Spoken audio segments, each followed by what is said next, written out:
like J.Brock, cause I can score with a second on the clock.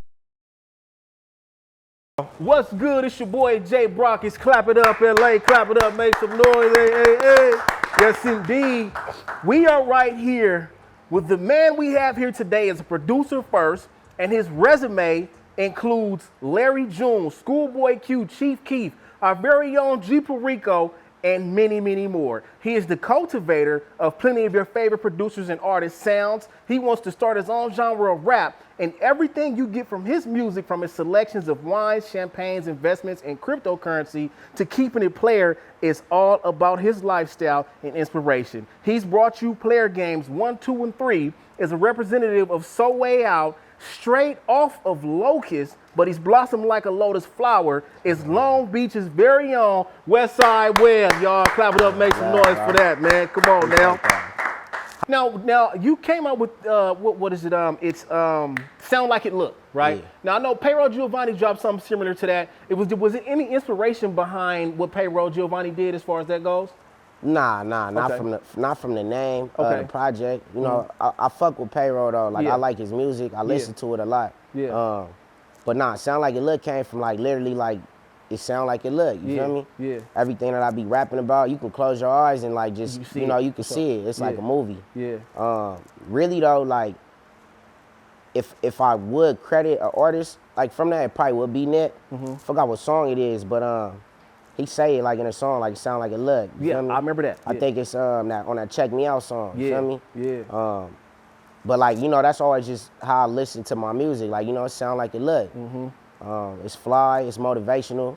You gonna close your eyes and it's probably gonna take you to a place of like comfort. You feel me? So. And I'm not gonna cap, y'all. He pulled up and he smelled like the baccarat he talked about in this song on Everything I Love.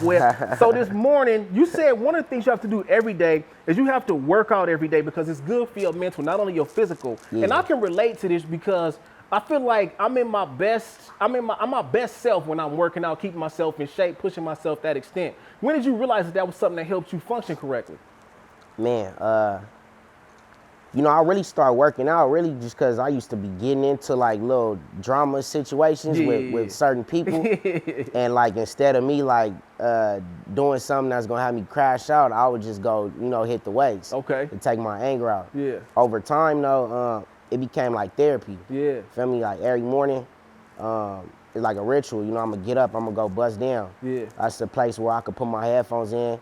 I could listen to the music that I just made, you feel me, and really sit there and listen to it and dissect it. Yeah. I could listen to podcasts or listen to audio book. Yeah. So it was really just like a form of self-therapy. I think I started really getting like serious with it though, like probably like 3 years ago, like 3-4 years ago when I was like, all right, yeah, this is something that I'm gonna do every morning. Yeah. You know what I mean? So. Okay, got that. Now, therapy, speaking of therapy, a lot of people are kind of bringing the light on therapy, you know what I'm saying? Yeah. Is that something you ever like actually went and sat down with a therapist before or something you ever considered? Yeah, for sure. I didn't have therapy session before. Yeah. I think that shit good, bro. You know what I mean? Like, a lot of people, you know, they had a mindset like they too good for therapy. Okay. But, you know, a lot of us, especially growing up in like whatever environment you growing up, like a lot of us were taught to like suppress whatever we was going through.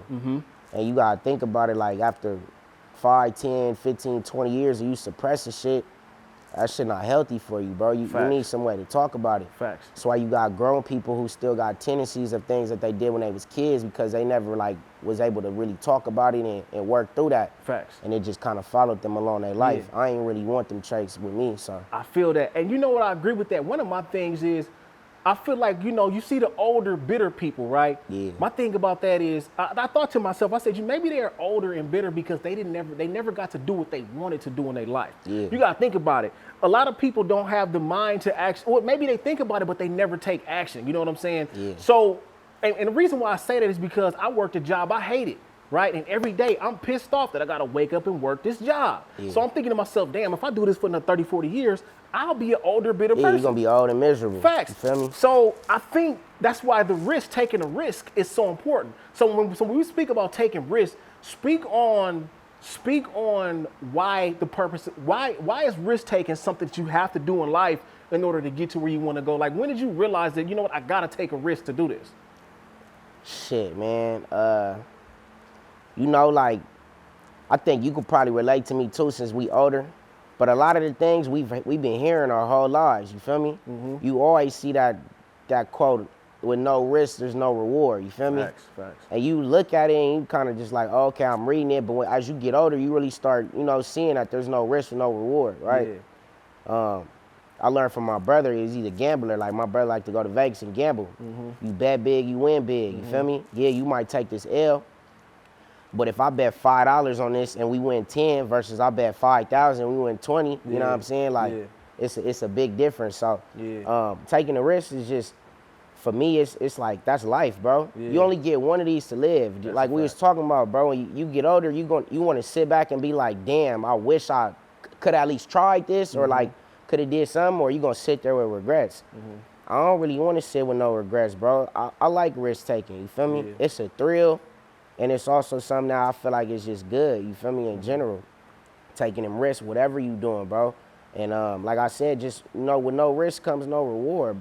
So it's like, I never been a safe better, bro. I feel like if you safe bet, you gonna stay where you gonna stay stagnant. Your stagnant place with that safe betting might be cool though for you, but for me, I'm never gonna reach like peak levels of shit without taking risks. You feel me? So do you go through it and understand, because you speak about this too, losses, right? Yeah. I mean, losses turn into lessons. And I think we talked about this a little bit too. Yeah. But do you go through it and understand that if I do lose, it's gonna be big? Do you not care? Like, should we consider that? Because we all out here doing something, taking some type of risk. Should we sit up and think about how we could lose though? Do you think we should do that?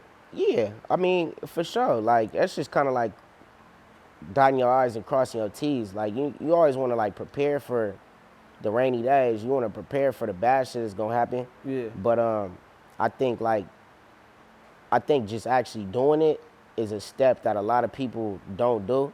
So you just doing it is, you already ahead of a lot of people. Yeah. A lot of people have thoughts in their mind, but they don't put no execution into them, you feel me? And that shit just end up being a thought, an idea that they literally just talk about for the next 30, 40, 50 years. I don't want to sit here and be on some, oh yeah, 30 years ago I could have, or I had an idea to, nah, it's like, we tried it. It didn't work, but we tried it, you feel me? Or we tried it and look what look what came from it. Yeah, I mess with that because it's funny, because this conversation, a lot of what you're talking about is in your music too. Yeah. So it's almost like I'm hearing certain words. You're really speaking what you really put out in your music. So when you have these conversations with people, how many people come up to you and realize how much of an impact you have when they first meet you?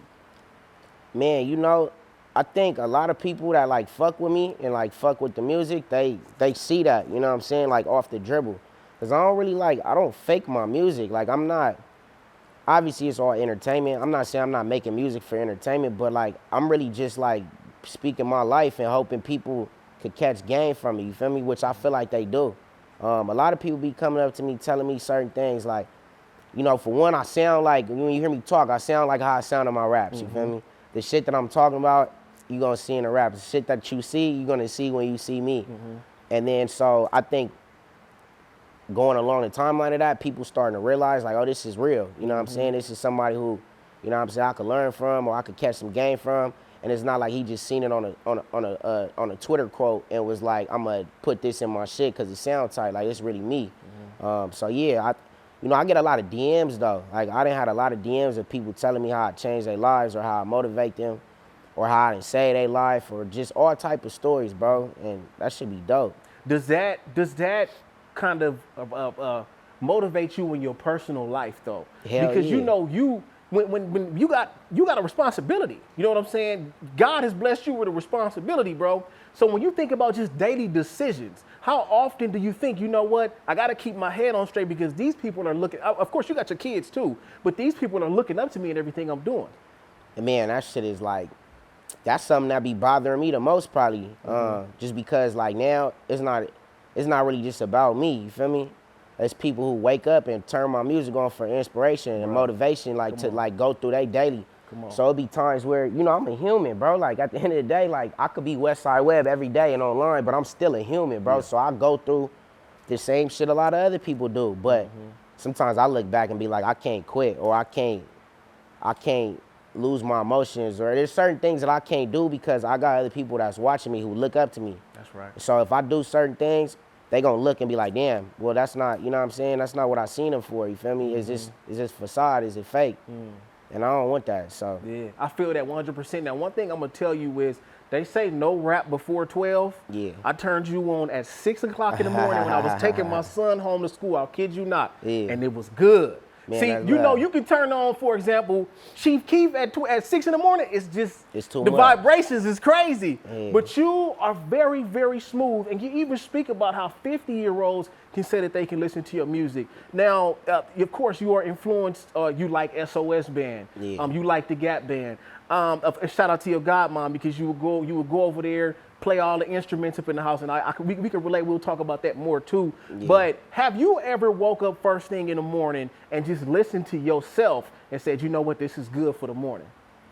Yeah, especially like if I recorded a song the night before. Yeah. I'll wake up and go straight to listen to it. I want to hear what it sound like. Of course. But yeah, I play myself, bro. Honestly though, like I was talking about this recently. Like by the time the music comes out that I do, I didn't heard it so many times that like I be like ready to like move on to the next shit. You know what I'm saying? So I don't really like wake up and play me. Yeah. I'll wake up and like meditate, or I'll wake up and like listen to like a book. Okay. Like, you know, right now I'm listening to like that 50 Cent book. I think it's called like Hustle Harder, Hustle Smarter. So like I'll wake up and listen to that, because at the end of the day, it's like still feeding my brain with something like that I can use in my daily life, you feel me?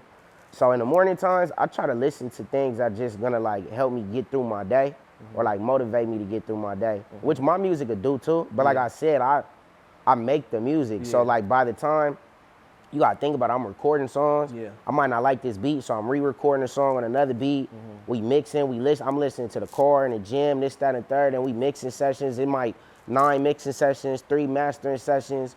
Like by the time it actually comes out, I'm like, man, I done heard these songs so much that like, I'm not saying that they're not good songs. I'm just tired of hearing them. You feel me? Like I want the world to be able to hear them. Yeah. So yeah, I could definitely listen to my music on the wake up. It's smooth, it's cool, it'll get you going. You know what I'm saying? And I listened to it just for that, because I said, I wonder. I already knew it, but I said, I wonder would this be good for the morning time. Yeah. And I'm just saying, it's true. You can't listen to rap before 12, but Westside Webb you can listen to before 12 o'clock. Man, you got to give it a try, man. So that's dope. Now, what are some of the gems you're getting from this 50 Cent book?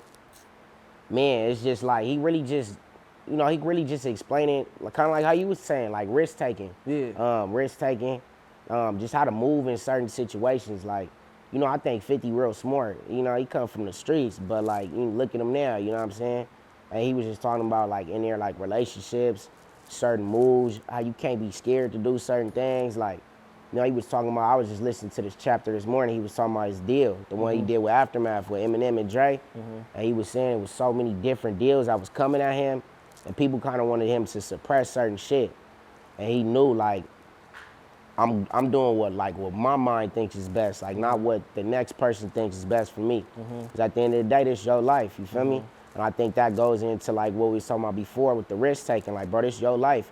Like, is you gonna be risky with everything else but your own self? You know what I'm saying? Like, and I think that's where, when I was listening to what he was saying, I'm like, man, that's me. You know what I'm saying? Like, it'd be a lot of shit that I go through, and I'd be like, I don't like this. You know what I'm saying? People, my team, my family, everybody will be like, nah, this is a good situation. And I'm very stern, like, no, like, we're not doing this. You feel me?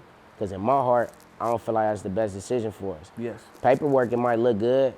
And when you hear people talk about it, it might sound good. But in my heart, I don't think this was the best for us. So we're not doing it. And that's that. Yeah. And he was talking about if you got people on your team who not really like seeing your vision, it don't matter how much you love them, how much whatever, they gotta go. Yeah. You know, they gonna be detrimental to your career and your success. Yeah. I had just heard somebody talking about that. I forgot who it was. Oh, G Rico was talking about that, and he said, you know, some things it just don't work out. You know, that's just it is what it is. It just don't work out. It's love to everybody, but it just don't work out. Now, speaking of team, was that something that came easy for you to build a team and establish a team?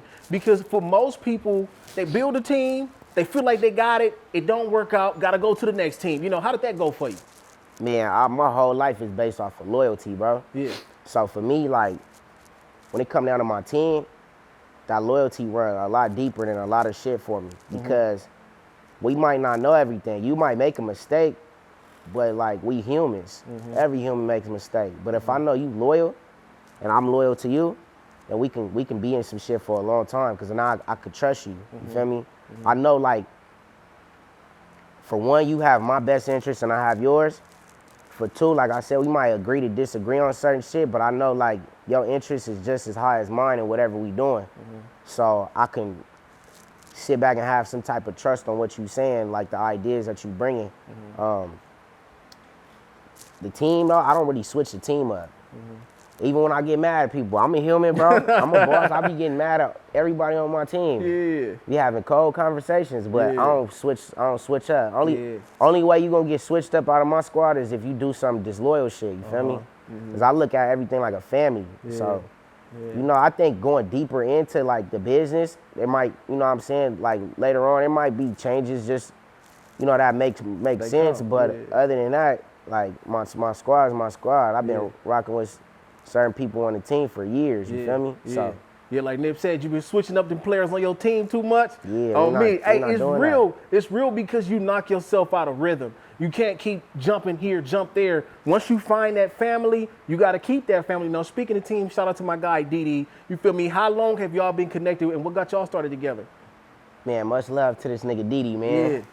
Shout out my boy Didi, man. Damn, hey, Didi, when we meet, nigga, that shit was probably like 2013, 14? Yeah, probably like 13, 14. Yeah, Okay. Didi went to the same high school as me, like probably like a year after I left. Okay. But yeah, I met Didi just in the studio. You know, we all one big ass squad. You know, back 10 years ago, when I was just first starting. You know, we always used to meet up at the studio. Yeah. Didi came through. Didi daddy is somebody important too. So you know what I'm saying. Shout out to him. You know, we just locked in. Especially like we the youngest of the crew. So like.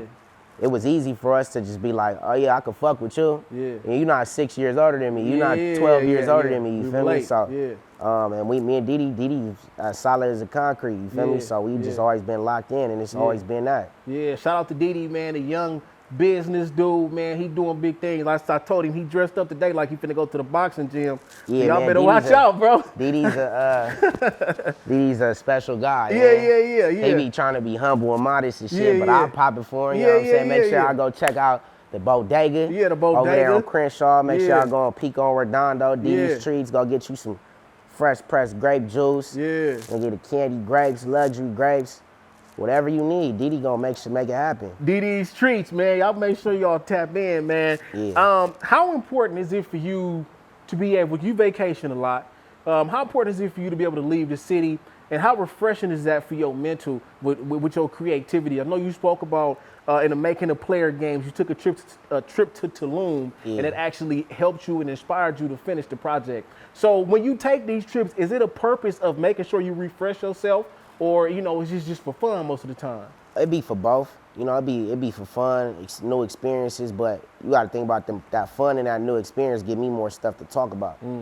Also, it's real, because it's like, if you see me on vacation, you see me on my Instagram and I'm on vacation, you listen to me talking about it, you're like, damn, I seen him do that. Yeah. You know what I'm saying? But I think anything that you're doing, bro, you gotta take mental breaks. Like, your brain doesn't have a generator attached to it. Like, it's gonna be times where you get tired. It's gonna be times where you're not gonna be able to think as clearly because you can't. You feel me? You gotta go mentally reset. You feel me? So, especially for somebody like an artist, producer, somebody who's, you gotta think about it, bro. If we in a studio, this shit don't have no windows. It don't have no clock. Like, you're doing this every single day for weeks or for months at a time. Like, bro, you gotta reset. You know what I'm saying? You gotta get outside and go do something that's just gonna make you feel like a human again. You feel me? A lot of people don't realize, as far as like musicians, there be times, bro, we don't feel like humans. It's like, you got some people like, I ain't seen the sun in 4 days. You feel me? Because I've been locked in working on this shit and I haven't left the studio in 4 days. How long was that for you? Like, have you been locked in the studio for 4 or 5 days straight? Yeah, we've been locked in the studio for weeks, especially when I was producing. It was just like, nigga, we ain't leave it. What we need to leave for? Like, we need food, the runner gonna come bring food. We need some smoke, whatever. Everything that we need, somebody's gonna come bring it to us. So we don't need to leave this Like, we don't need to leave at all. And like that shit, like I said, it'll take a toll on your mind where you'll need to go somewhere and go do something and reset. You know what I mean? I think that's why people in Atlanta, like, you'll see people in Atlanta, they'll be in the studio all day, and afterwards at night, they'll go to the strip club. It's like, bro, we gotta get out of here and go do something normal, like to bring our minds back to like reality. Yeah, that's a fact. I understand that. Like, and even with the interviews, like I took a break like 3-4 months, and I realized how much I needed to take that break. You got to take that break. You got to regroup. You got to figure out how you're gonna elevate now. You got to do all these different things. So like, when you say people forget that you're human, when was something that you realized like that you kind of don't think I'm a human? Like, what did you go through to realize that people could be like that? Man, bro, honestly, it was really dealing with women. Okay. I think that's the biggest thing. Like, honestly, because, you know, you would have times where so-and-so want to hang out, or you ain't, you know what I'm saying, you didn't tend to her emotions, and you like, man, I haven't even slept. Yeah. Like, I've been up for 3 days. Like, I'm sorry, but like, I've been up for 3 days. I haven't seen the sun in 5 days, you feel me? Yeah. Like, I've been working nonstop. And it was like, it was certain moments and times like that where I started really looking. It was like, I ain't gonna really say people forget you a human, but they don't understand your lifestyle. You feel me? You got You gotta understand the average, like, and that's anything. Anybody who's a creator, an entrepreneur, any type of thing like that. Like, you gotta remember, you're not like normal. You gotta think like the average like person. They get up at 8 o'clock, 9 o'clock. They go to work. They get off at 5. From 5 to whatever time they go to sleep, they free to do whatever they want to do. They don't really have no obligations, unless it's like their kids or something like that. But, you know, a person who living that type of lifestyle, once they get off at 5, if they want to sit down on the couch and watch TV until the next time they got to go to work, and that's that, you feel me? Somebody who like in the entertainment industry or like just a full entrepreneur, they might not have from 5 to whatever time they go to sleep to just do whatever. They got shit they gotta do. I gotta do this, I gotta do that. I didn't even get to sleep till 3. And then I had to be up at 6, you feel me? Most people lifestyle's not like that, bro. So it's like, I think some people when you around certain people, you gotta take that into consideration. That's a fact. One of the things, speaking of this, right, we gotta talk about hustle.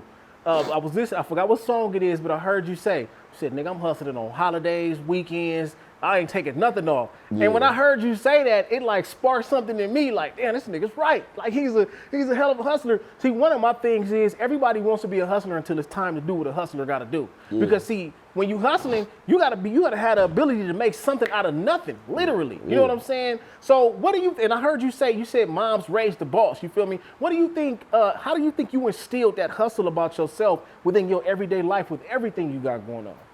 Cause I knew nothing was gonna be given to me. You feel me? My mama taught me that a long time ago. It was 2 main things that she told me. It was like, you're a man. Like, nothing's gonna be given to you. You're gonna have to go get everything that you want, and you're gonna hear a lot more no's in life than you're gonna hear yeses.